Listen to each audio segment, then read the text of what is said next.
Tamam. Abi geldi Allah'ın cezası geldi. Peki atabilirsen. Buna bak. Ay dilenci, De. nə istəyirsən? De. Dilenci şəxsən ne hediye dilensin səhər axşam. Ya bir şey diyeceğim sana. Sen ya.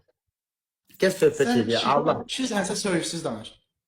Ben hayatımda söğüş söylemirəm. Söğüşü bırakalı sutkadan önceydi. Ne?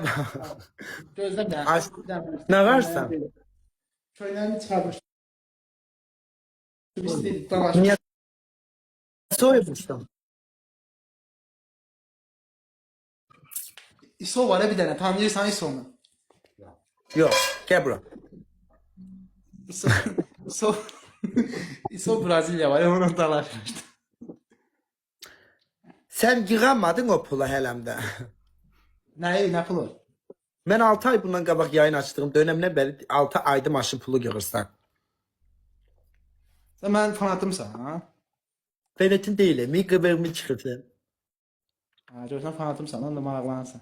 Ne de çirkindir. Mesela hansı kız olasan ki buna yan dönüp bakasan. Yani kör topal, güsurlu Sənə hansı olmalısın. oğlan baxır? Yamanın sevgisi var. O video. Kimin sevgilisi var? Bunun. Kül bunun kız tepesine ki buna bak. Sən Gel. hansı oğlan baxır?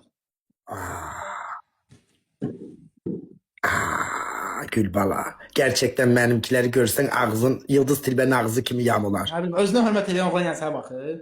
Allah gözüne hürmet eləmeyen kız sana hiç adet kanunu koklatmaz. Gerçekten. O böyle mol peksini ağzına sokmaz sana gerçekten. Bizə dilən.